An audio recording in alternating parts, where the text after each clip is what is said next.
रामकृष्ण हरी नर्मदे हर.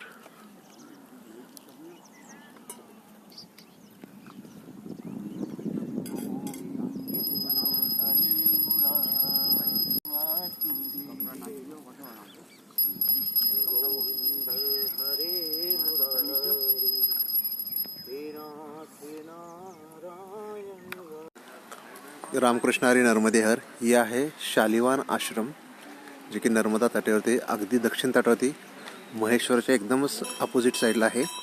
तर ह्या ठिकाणी आम्ही वास्तव्यास होतो, या ठिकाणी या आश्रमामध्ये. आता इथून आम्ही पुढे रामकृष्ण हरी नर्मदे हर असे हे वासित आहे. नर्मदे हर. रामकृष्ण हरी नर्मदे हर. आता आम्ही निघालो शालिवान शिव मंदिर आश्रमामधून, जे आता पुढचा मुक्काम आमचा डिसाईड केलं की खलघाटला करायचं आहे. 25 किलोमीटरचं अंतर आहे ते आम्हाला पार करायचं आहे. आणि आजचा दिवस आहे 9वा. नर्मदे हर. हा पिलीच आहे. नर्मदे हर. रामकृष्ण हरी नर्मदे हर. हे बहुतेक दादागुरूसाठी बांधलं होतं इथं. दादागुरू आमचे एक दिवस पुढे निघून गेले. त्यांचं दर्शन झालं आम्हाला रावेरखेडीमध्येच. नर्मदे हर हा आहे परिक्रम मार्ग. रामकृष्ण हरी नर्मदे हर.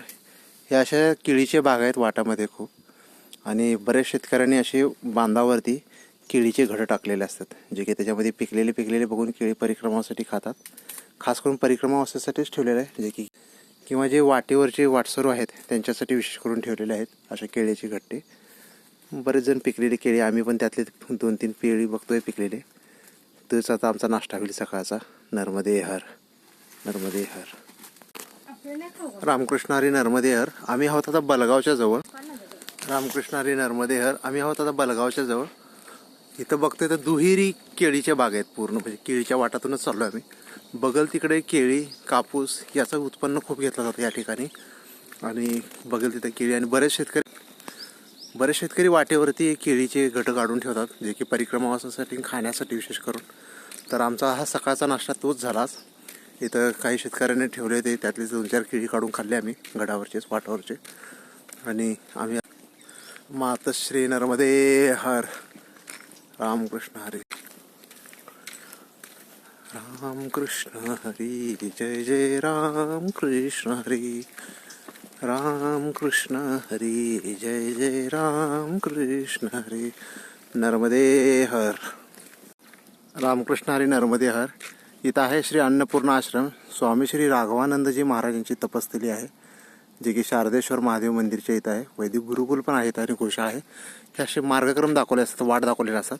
तर आम्ही या दिशेने असे निघालो. रामकृष्ण हरी नर्मदे हर. ही आहे अन्नपूर्णा आश्रम, आणि इथे गुरुकुल पण आहे, जे की आपलं वैदिक पुराणाचं वगैरे इथं शिक्षण मिळतं.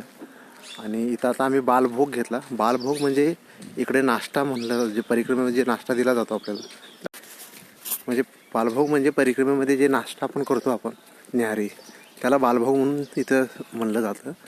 तर नर्मदे हर. नर्मदे हर. राम राम राम हरे हरे. हरे कृष्ण कृष्ण कृष्ण हरे हरे. रामकृष्ण हरी नर्मदे. आता आम्ही दुपारच्या भोजन प्रसादीसाठी मौनी बाबा आश्रम बलगाव येथे होतो. आता इथून आम्ही पुढे प्रस्थान करतोय खलघाटकडे, आणि सगळे परिक्रमा असे आता निघतायत. नर्मदे हर. नर्मदे हर. नर्मदे हर.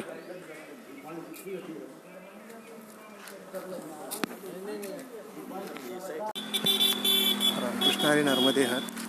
दुपारचे 2 वाजता मी आता मोनीबाबा आश्रमातून निघालोय पुढे खलघाटकडे, आणि सर्व परिक्रमावासी पण तेव्हाच निघतात मोस्टली. तर पुढच्या आश्रमामध्ये पण 5 पर्यंत आम्हाला गाठायचं असतं. हायवे रामकृष्ण हरी नर्मदे हर. हे असे परिक्रमावासी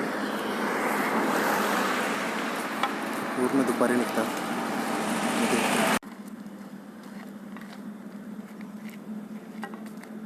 रामकृष्ण हरी नर्मदे हर. हे आहे नर्मदे हर. हे आहे श्री रामानंद स्वामी सेवा आश्रम. तर आम्ही पुढे निघालो श्रीपाद स्वामी यांच्या आश्रमाचे, की इथून 400 मीटर अंतरावरती. नर्मदे हर.